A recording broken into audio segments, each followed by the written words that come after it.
o'clock yet. Well, I logged in for technical difficulties. Oh, okay. Well, we're cool. It's counting down right now. Can you hear Oh, my music? I hear some kind of music. What is it? What is that? Oh, it's live now. Is that something you made? No, it's my beats. I was gonna say it's something you made. Uh, Mhm. oh, I'm live now. Okay, I'm live. I'm live and in the building, y'all. It's time. It's that time. It's that time. Okay, so let me turn my music off. Okay. I'm here. I'm here with my sister Veronica Rogers-Campbell. How are you doing today, Veronica? Groovy. How are you? I like your hair. No, thank you. That's very nice. Wait a minute, I'm trying to see it. It's kind of blonded. Wait a minute. Wait a minute. Did you just get that done? Yeah. Oh wow. This I'm trying to see it. That looks good. Wow. Very nice. So let's go ahead and get this show started. Okay. Um so Veronica and I are two siblings. We don't have any other siblings. It's just us two. And so we're going to go through her journey being a breast cancer survivor and also a heart transplant recipient. So do you want to start with your with breast cancer, if you don't mind? Oh, okay. I got diagnosed with breast cancer at the age of 40. Hmm. And I went through a series of things, about two surgeries. First, removing the lump, and then later, in between that, I had to do chemo and radiation. And then after that, I had to get a mastectomy. Okay. Those were my steps. I mean, different people had different things. I had to do about 3 rounds of chemo, and it was like every other week. No, no, no. 3 rounds of chemo about every other month. Uh-huh. Hmm. And And how long did that process take from beginning uh until they said you were cancer free? well, they watched you for 5 years, Hmm. and after 5 years, I didn't have any cancer. And then after that, they watched me a little more, like to the 10th year. And then the 10th year, I didn't have cancer, so they were done with me. I didn't have to do anything else. Hmm. And I So, didn't have to take, I'm not on any type of meds or anything like that for that. okay. Let's see who is watching right now. Oh, you're watching. Okay. So really like 10 years before they finally say that You you're did. cancer free. Mm-hmm. Mm-hmm. Okay. During that time, um, how did you, because you have two children, and at that time they were younger. Right. They were little kids. So, how were you dealing with that with your two children? Well, I have a really strong village. And when I was going through that, of course, I was weak a lot with the chemo. And so my parents came up, our parents came up, and my dad would take them to school, and my mom would run the house, and my husband would go to work. And we had just started our business then, too. Hmm. So it was a difficult time, but we all pulled together, which is what I like about my family. When there's trouble, we all pull together. Everybody gets in line, and we do what we need to do to get through it. Uh-huh. And so they came up and stayed with me for about, I think my mom lived with us for like a year, off Hmm. and on. And my dad came in and out. Right, Just right, having a close family to help you out means a lot. right. So after that, oh yeah, talk about how you went to the Susan G. Komen march, because I was with you with that when you did that. Yeah, yeah. After my 5th year, I decided to do the march. I've never really participated with them, and I never given to the Cancer Society. But I felt like after I got my clean bill of health after 5 years that I should go out and support others. And so we did the march. Um, Cancer, as far as treatment, the chemo, for one, it makes you very, very weak Mm-hmm. to the point that sometimes you can't even pick up a piece of paper off the floor. You're really weak. So by the 5th year, and I was clear, I got my energy back and I was able to do things. And I thought I should do the cancer walk. So you and I did that together. Mm-hmm. And that was fun. I just did the 5 mile. I couldn't, I wasn't in that good shape. And also, sometimes when people get cancer, they gain weight or they lose weight. I gained weight. So Mm. I had to deal with that too. Mm. And I did lose my hair. Yeah, I was going to ask you about that. Hmm. I was completely bald. And at first, it was coming out slowly. And then eventually, I could just pull it out with my hand. Oh And Lord. so I got tired of just pulling on it, and it hurt too. Even when you didn't pull on it, it just hurt in general. It's like something was pulling your hair out by the root. You could feel it. And Mm-hmm. so I had my father cut my hair. Yeah, I remember that. That was a very emotional. Yeah, it was for him. I think by then I had just resigned myself to this is where I'm at. So, you know, Mm-hmm. when I go through things at first, like anybody, I'm stressed out and I'm freaked out. And then eventually I just say, well, this is me. Mm. So, And how are you able to do that? This just um, well, I have a strong belief in God, and so I just go to the rock. That's my rock and my salvation. So I go to mm-hmm. the rock, and you fuss, you struggle, you fight, you against what's going on with you, and then finally you come to the notion that I just got to settle in Mm. and just ride this on through. And so, what I would do in both instances when I was struggling with what was going on with me, I would just ask God, show me how to be where I am at this moment. Show me how to move in this circle that you have me in. I know it's not forever, and I know you'll move me through it. And you do have highs and lows, but once you ask God to show you how to center you, help you ride through it, you'll make it. Mm. That's what I did. You better than I me. was- You better than me. you have no choice. You have no choice. You have no choice. You have no choice. Mm. You can kill Okay. yourself. You can go crazy. Uh-huh. You have no choice. Okay, So, okay. anyway. Okay. She's testifying over here. Okay. Okay. I just gotta say, I was there and I felt like I was losing my mind. Mm-hmm. I mean, just witnessing what she was going through. It was it was a very rough period. And And I I look rough. she did. I stayed with her quite a bit with her in the hospital when she was going through that. I No. stayed with her. Mhm. And yeah, I mean, you don't really know uh what life is going to hand you.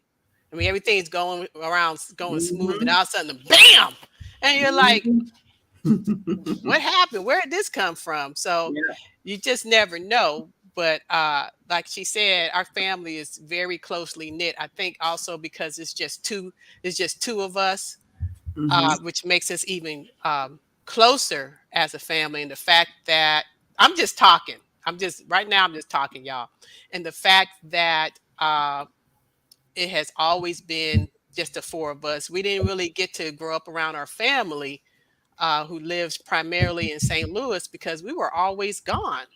We were always gone somewhere. We saw them, I would say, during the holidays. When we moved to Texas, we saw them during the holidays, and we saw them during the summertime. But besides that, we didn't really get a chance to really grow up around extended family members. So I think that's what probably made us even closer. So we didn't have anybody else to really lean on besides just the immediate family. So And we were gone all the time because our father was in the military. So we were living all over the world. yeah, so that was quite an experience in that, living living in a whole nother country. And I think also when we live in another country, those other people, they may not be blood, but they become your family. But we were real close to a family called the Halls, who were also stationed in Germany. Their father was in the army, and our father was in the army with him at the same time, and we became very close with them. So uh, I felt like they were my family while we lived in Germany. Still are. I still talk to them. So, anyways, I was rambling. So moving on. Your thing. Um, huh? It's your thing, dear. Rambling. I'm supposed to be interviewing her, and I'm talking too much. So moving on. After you got yourself together uh, with the cancer, you feeling all right with that. Then what happened? And then how many years later was this thing started up? Um about 20 years later, 40. um I guess about 15, 20 years later, I was having trouble breathing. I was always out of breath, and I was like I couldn't go upstairs. I would be tired and stuff. And I noticed I was starting to talk more like you guys say I do now anyway, with a whisper, because I couldn't really talk. I was out of breath a lot, and I didn't know why. Mm, And then one day at 3 a.m. in the morning, I kept saying something, a voice kept saying, something is really, really wrong with you. You better go to emergency. And I was like, I don't feel like going to emergency. I'll wait till the morning, because I was also in search of a new doctor, because I had been to one doctor and he kept giving me Z-Packs, hmm telling me that I had a upper respiratory infection, but that's not what it was. And so I was going to go see another doctor, because that doctor kept giving me a Z-Pack. It wasn't working. So that night, though, I got really sick, the day before I was supposed to go to a doctor. And I remember sitting on the steps and I couldn't breathe. And I was like, I don't know what I'm going to do. I said, I guess I'll just call 911 and get my purse and sit outside on the stoop till they get here, because I was just like, and you get confused. You can't think straight because you don't have enough oxygen. When you can't breathe, you don't have enough oxygen. So your brain doesn't work properly and you kind of confused. And so I woke my husband up and I told him, and he was like, no, we have insurance tomorrow. We'll go to the doctors. But I was like, nah, if I don't go to the doctors, I'm not going to make it. mm, So we went to emergency and they said, it's a good thing you came, because we found out that I had trouble with my heart. And we are not quite sure, but it's possibility that it's from the chemo, but it was so long ago, or either that heart trouble is in our family. So hmm it's a combination, one or the other. So they took me in, and then that was in 2010. And in 10 days, I got out, hmm and the doctor had said, you're going to need a new heart. And we were like, me and my mother were like, are you crazy? Because I was in good shape. I ate right. I didn't have anything wrong with me, really. hmm And so we thought the man was just crazy. And so eventually we ended up doing a surgery to repair a heart valve, because what they found out was my left ventricle of my heart was swollen. mm, It was enlarged. So they went in to fix that, and I was okay till 2015 when I started having trouble again. And hmm so we put me on meds, we changed meds, and then about 2016, hmm 17, 2016, 17, they decided that I needed a special surgery to have a heart pump. And the equipment's called an LVAD. hmm You carry around this bag with two batteries in it, and the batteries are connected to a cord that leads into your body that connects to your heart to help it beat. Your heart is beating, but hmm sometimes it doesn't, beat right. And I also had a defibrillator slash pacemaker that, so if it stopped, it could shock you. Okay, so then eventually, when did you get your transplant? 2.5 years after being on the LVAD, I was called for a heart transplant, and that was surreal because I had just gotten used to, again, you settle in for the ride, and then he'll switch the ride when it's time to switch the ride. So I settled in, and he's phone call 9 o'clock in the morning. I thought they were calling me because I hadn't turned in some blood work, and I was like, I'm going to do it. I'm going to do it. And they were like, no, come on. There's a heart for you. Come on in. I was like, what? I was running all over, running around. You know what I was running around for? I didn't know what to wear. I thought the call was going to come like at, in the early mornings or when I'm sleeping at night, and I'd have pajamas on, and, that would be fine. But it was a daytime, business hours at the hospital. I didn't want to come in my pajamas. I didn't know what to wear, which is so dumb. So anyway, we went over there, and it was very surreal because when you walk in to register, everyone's saying, we've been waiting for you. We've been waiting for you. It's like a movie. We've been waiting for you. Come on in. It was weird, very strange. And we just walked ourselves up to the. Knock yourself up. Yeah. There was no wheelchair where they roll you up, nothing.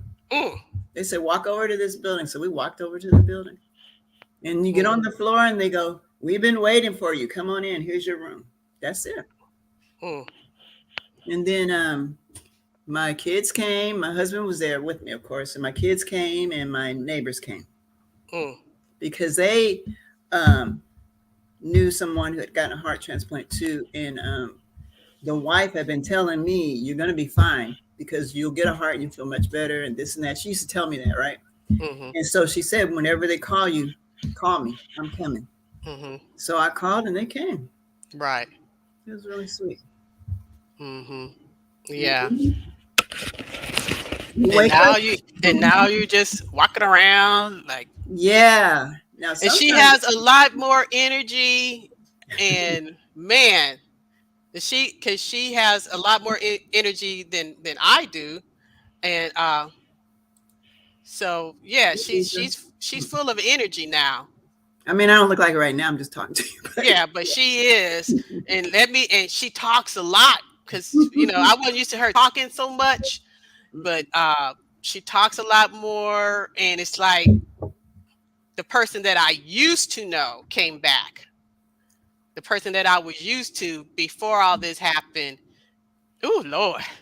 I think the physicality of the old person came back, but not the mentality of the old person. That one's gone. This one's better. Oh, Lord. Because I feel like when you have something mind-numbing or just earth-shattering happen to you, if you are a Christian, you're not the same person anymore. You're better because you're closer to God, so you're better. This is for me. I don't know about anybody else, but for me, I'm a lot better person mentally, how I interact with people and everything. So it's still a good thing. There's always something good out of something crazy and bad. And let's talk about that. I remember, I don't know if you still have this nonprofit. Do you still have your nonprofit? I have a nonprofit for breast cancer. I started that in 2014 called Altogether Beautiful. It's from the Song of Solomon. My dear, we are all together beautiful. So look it up. I don't have the exact verse, but that's what it's from. And the reason why I picked that verse was because when a woman goes through breast cancer, she does not feel beautiful. From the loss of her hair and also her body changes, so she doesn't feel as beautiful as she felt, or as confident in her looks and her body. And also another thing happens besides losing your hair, your nails turn purple and blue, and so you got to polish them all the time, and then your weight shifts. You can't fit the same clothes you used to. And if you Mhm. have a vasectomy, that's a whole nother story. You got to figure out how to maneuver that with your clothes until you either get reconstruction or not, or whatever you're going to do. So it's a lot. And I just told myself, you're still Hold beautiful. on, Mom. Mom, you're on the air. What's happening? Mom, no. Mom, I was talking about Regina. We had to cancel with Regina, Oh not my with God, Veronica. that's hilarious. But you want to say something? We're on the air right now. Want to say hi?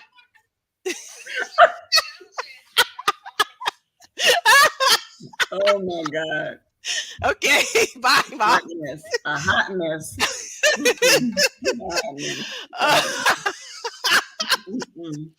so we actually was Yeah. I was actually supposed to interview my cousin Regina, who is a nurse, and we had to cancel because, as you know, nurses are in high demand right now, and so she had to go to work at the last minute. So that's why we had to cancel Regina and And my throw me in sister, huh? there. And throw me in. Yeah, so my sister graciously stepped up and well, I was gonna interview her anyways. That was coming anyway. With So another person. right. Your cousin. So right. Mhm. So she graciously stepped up and she's doing this interview with me. But we'll catch up with Regina again because like I said, Regina is a nurse on the front lines doing her thing right now. So we'll catch back up with her at another time. So anyways, Ooh, family. Anyway. so anyways, tell us a Yeah. little bit more about So, Altogether so Beautiful. what Tell me. happened was, like I said, that was my mindset. And then what I did was I decided there's something I got to do to help women going through what I just went through. I mean, but I had been through it for a while then. I Mhm, wouldn't have gone near a cancer hospital, you know, during that time. This is mhm, well after.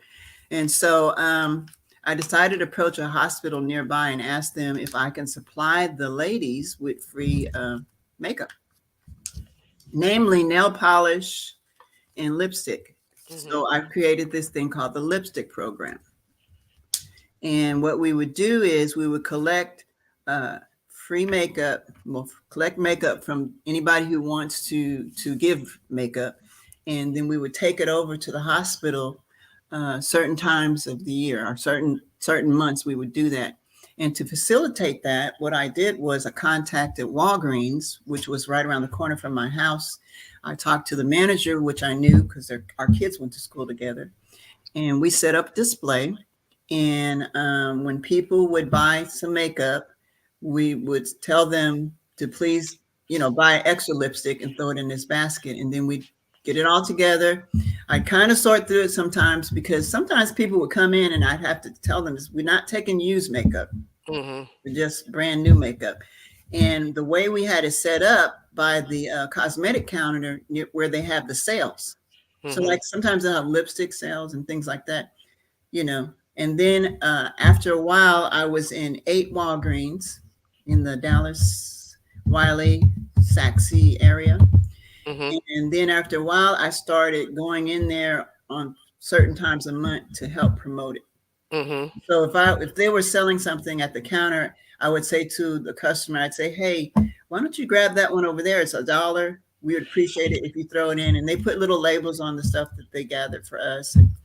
Walgreens really got behind it in my area, and when we did our first delivery to the hospital, Walgreens came with me, and we mhm, did photo op, and we presented it to the hospital, and we had a setup. I had these boxes set up, one in the infusion area where they get the chemo. When they come out, they would see it, and mhm. then one in the front door area, like when they go see their doctors, they'll come out and they see it. Right. And they were welcome to grab some makeup for themselves. And the people that helped me collect the supplies from the store, I started contacting organizations, like Mhm, different women's groups would come.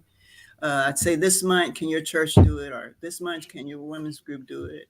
Things like that to help me get the supplies I needed.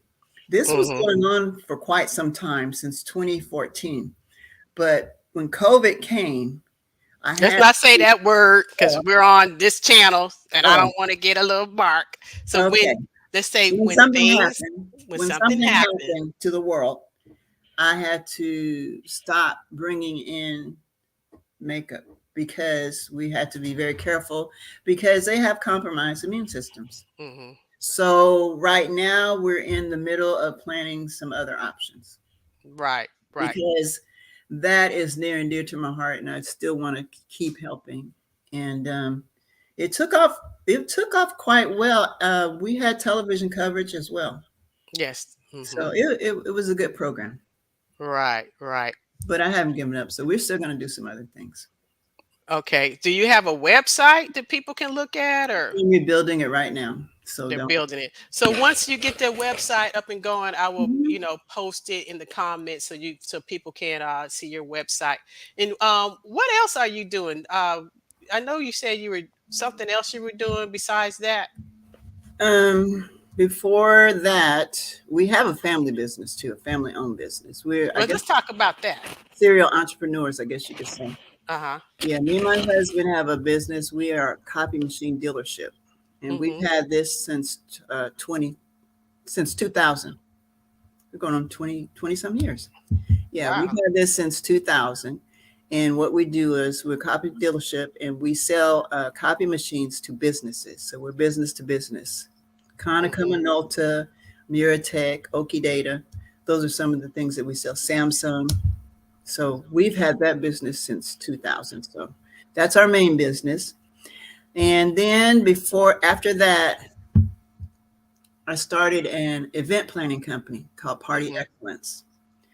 Party Excellence came about with my cousin-in-law needed someone to do their child's baby shower. I think it was baby shower, birthday, first birthday, I can't remember. Mm-hmm. So me and you and my cousin Angie, we got together and we did we decorated for them. That's what we did. We decorated for them.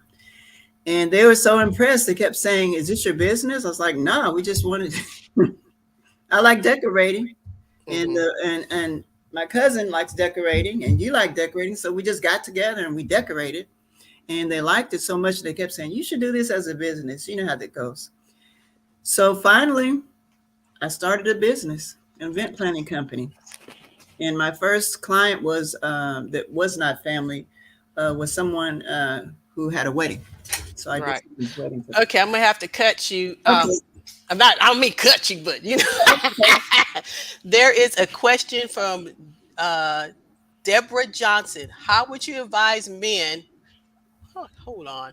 How would you advise men and husbands of breast cancer survivors on how to talk to their loved ones? What words should they use or avoid? I think you should always tell your wife that she's beautiful, even when, especially when she doesn't feel beautiful, because you're gonna have those days. Hmm. And whatever she puts on, tell her she looks great, and also offer to help her.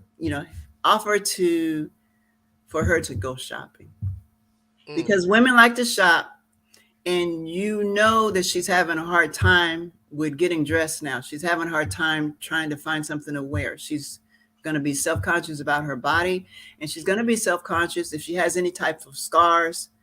She's going to be self-conscious about how that fits. She can't wear low cut and things of that nature. Just tell her all the time that she looks beautiful, and avoid saying that don't look right on you no more. hmm. Don't say things like that. And Hmm. then with the hair loss, what was said to me? Nothing was ever said to me negative about the hair loss at all. Hmm. Like, oh, you had to cut all your hair. Oh, your hair was so, you know, none of that was ever said. There was never a conversation actually about my hair being Hmm. gone. I was saying things like, I'm gonna go try some wigs. I always wanted to try a wig, so here's the time. Stuff Right. like that. And then whatever you buy, whatever wig you buy, he's got to say he likes it. If you like it, he's got to say you like it. Right. You'll never say anything like you need to do something. You need to fix something. Mm-hmm. Right. Okay. So we have Earl Rogers is on here. So he says Mhm. hello. That's a cousin Hello, of ours. Let's see. And I said Deborah, but it's Deidre. Deidre. Okay, Deidre. Deidre always is on here. Deidre and Angela Johnson. They are my super fans. They're always on here. So thank you for this for your support. I appreciate you guys always coming on here supporting me. So moving on from all of this, we're going to talk about. Uh, so you're married to a Nigerian man. Yes, I am. How would What's that like? that? I wasn't trying to word it like that. I was not trying to word it like that.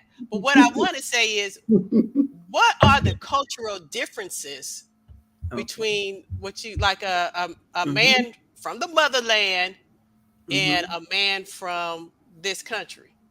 Hmm.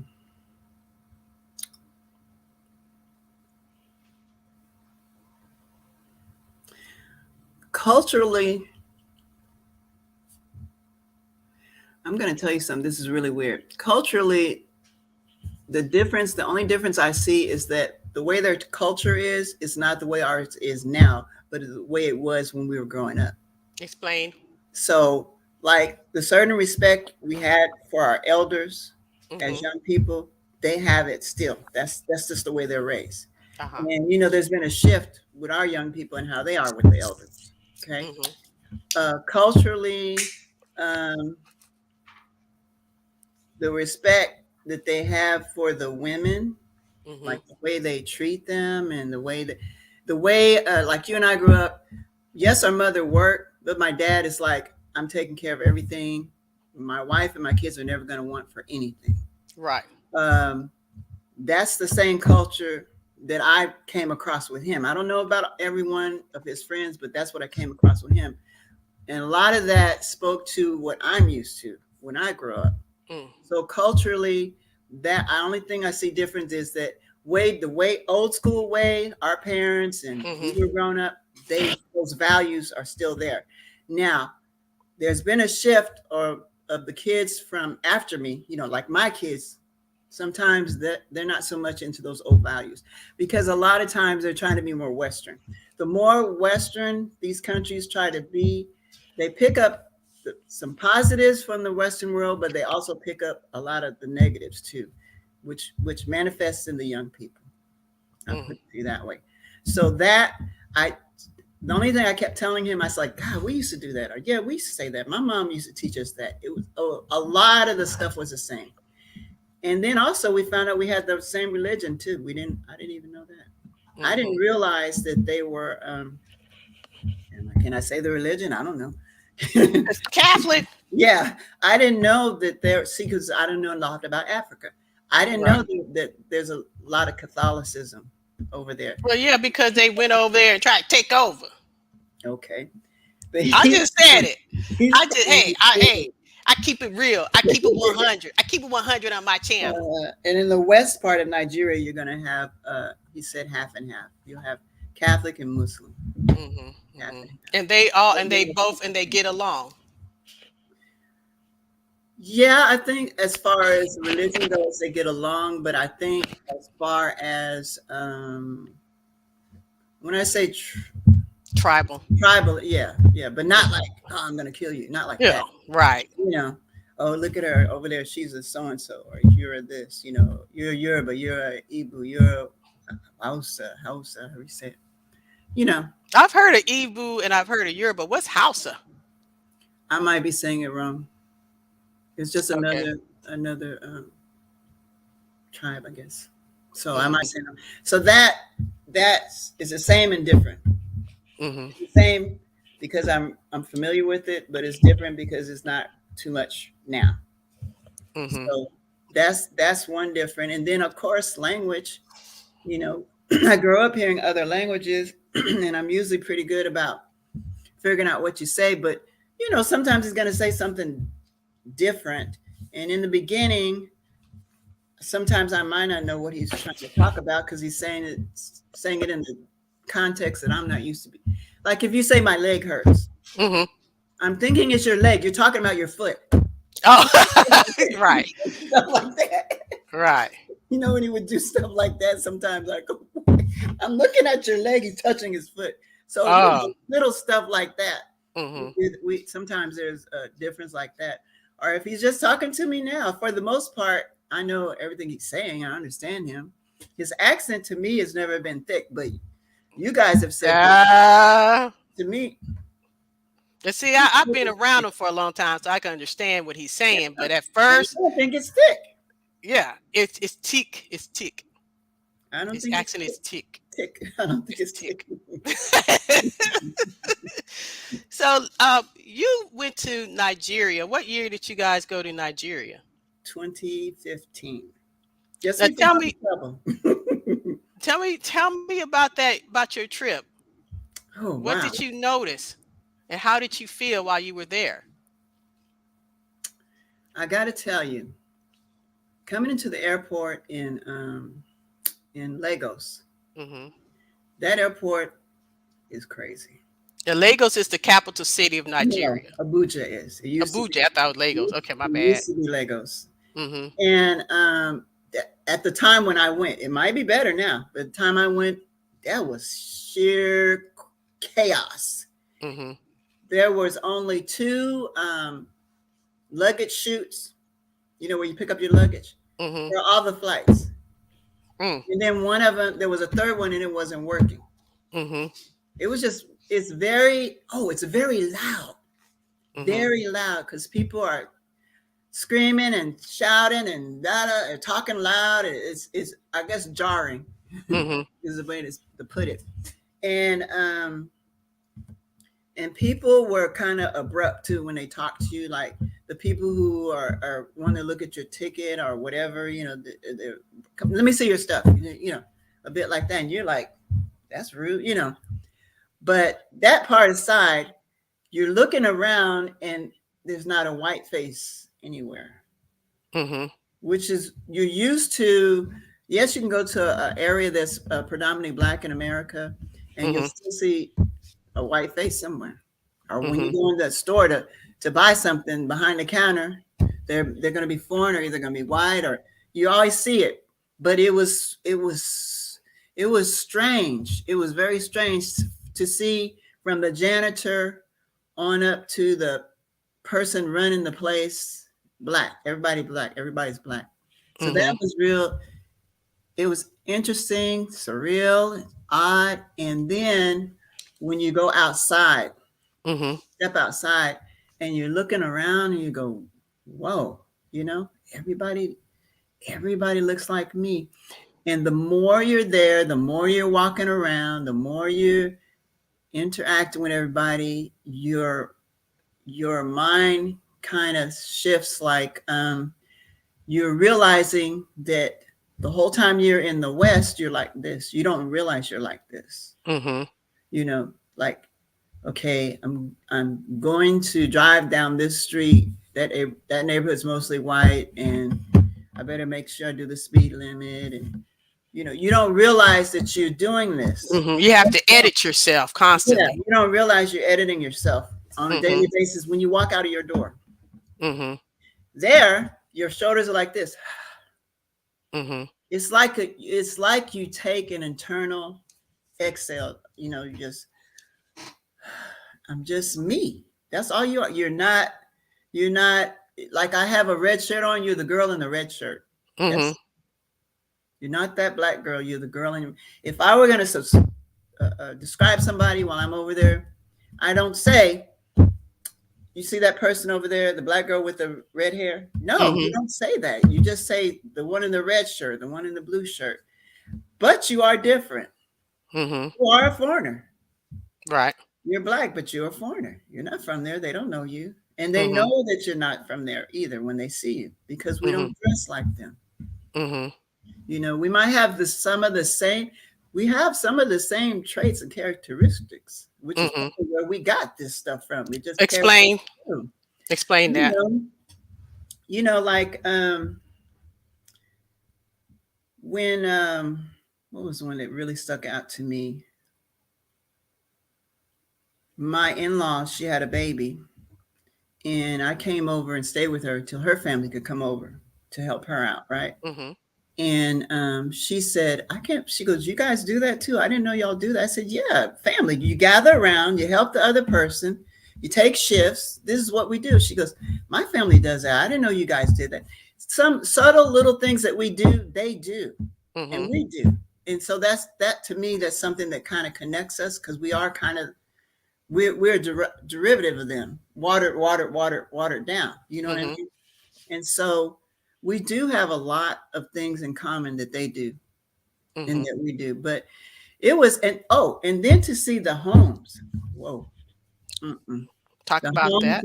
The homes were amazing. Mhm.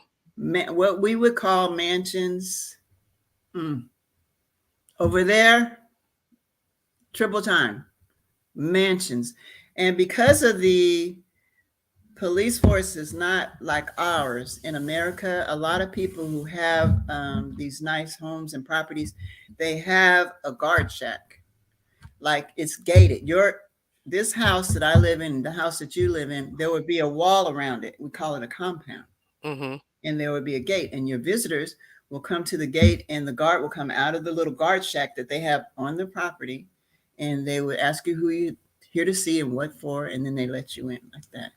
You don't just walk up to somebody's house. Mm. It's a gate around it. It's a compound. And when you went to Nigeria, where did you stay? I stayed in Leaky. Mhm. It's called Leaky, and that is not on the mainland. It's on the island.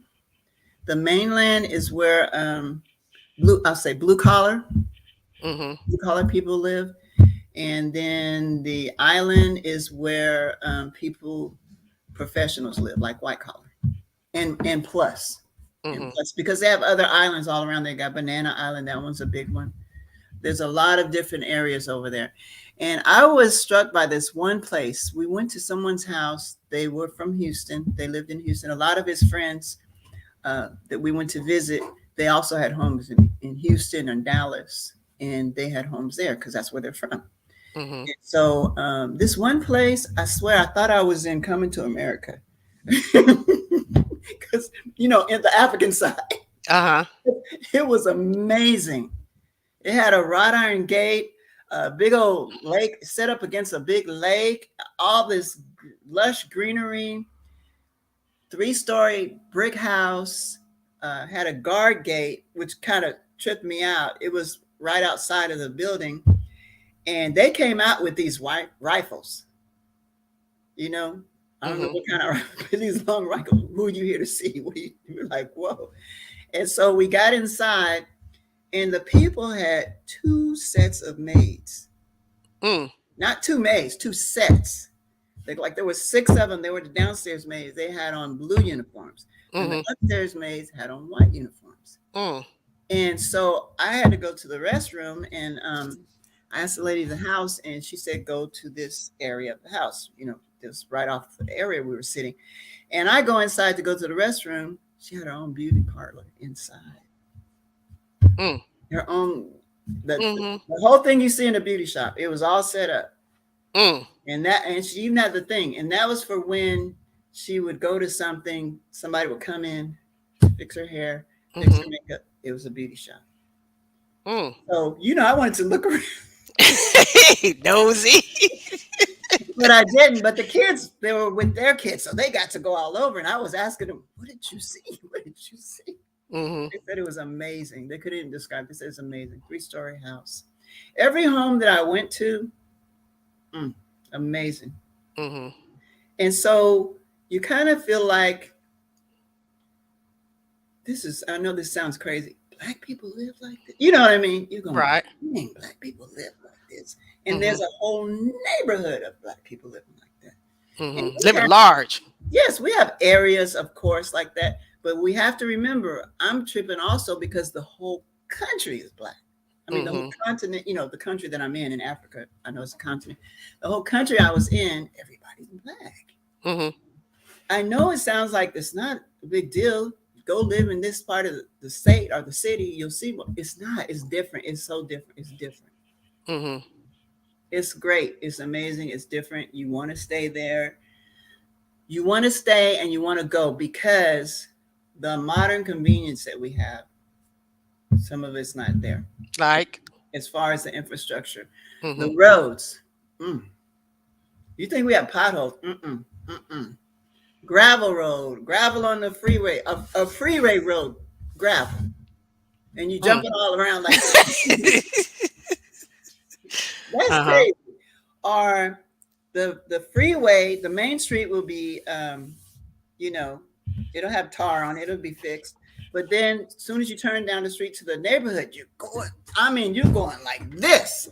Because the holes are just it's crazy. You And put your then, car in one of the holes, huh?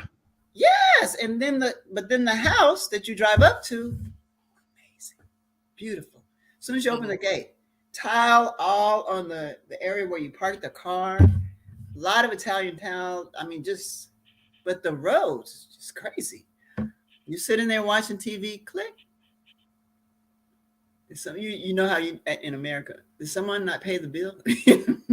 But it came back on because You mean the electricity? mhm, So electricity would go like out. I'm talking to you right now, you have light and all of a sudden it'd be click Mm. and then it click back on if you're in a place where they have a generator Mm-hmm. and you can't drink the water.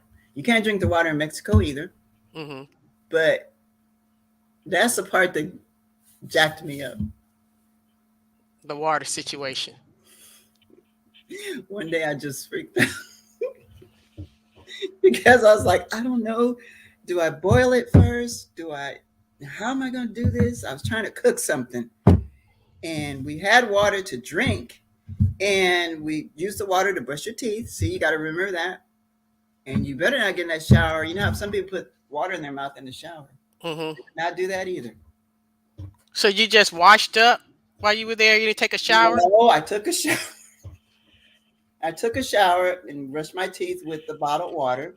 Mm-hmm. And but when you want to cook something, I was told by CDC and my doctor, let it be a rolling boil, Mm-hmm. not just boiled hot water. It needs to be rolling boil. Mm-hmm. And you cook it like that. Mm-hmm. And so I was trying to cook something, but the pots were there already. The place that we stayed in was a furnished apartment. It was very, very nice too. Very nice. Mm-hmm. It was a 3-bedroom, and each bedroom had their own bathroom. And then it had a really nice living room, dining room, and a little courtyard area. Mm-hmm. Very nice, very nice. And so I was going to cook something, and I wanted to wash the pot before I used it.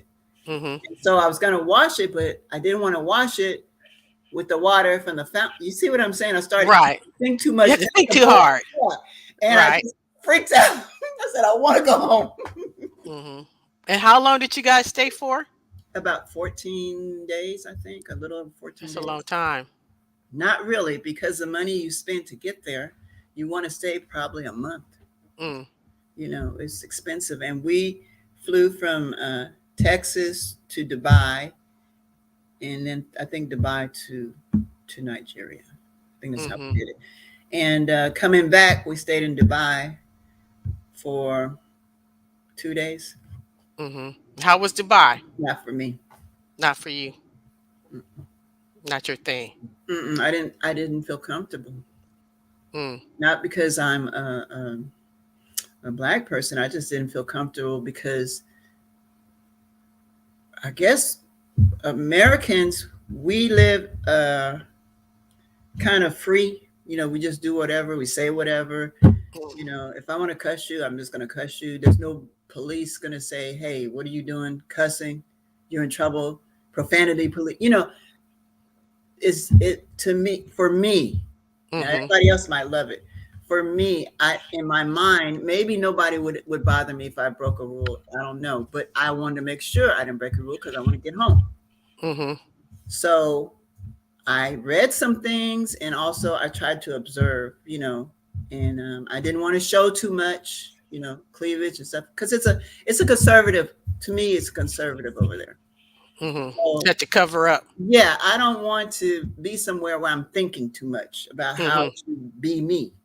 So Mm-hmm. that's why it's not for me. Maybe I'll have to give it another chance, but that's how I felt the first time I went. Mm-hmm. So if I go again, maybe I'll feel more relaxed. But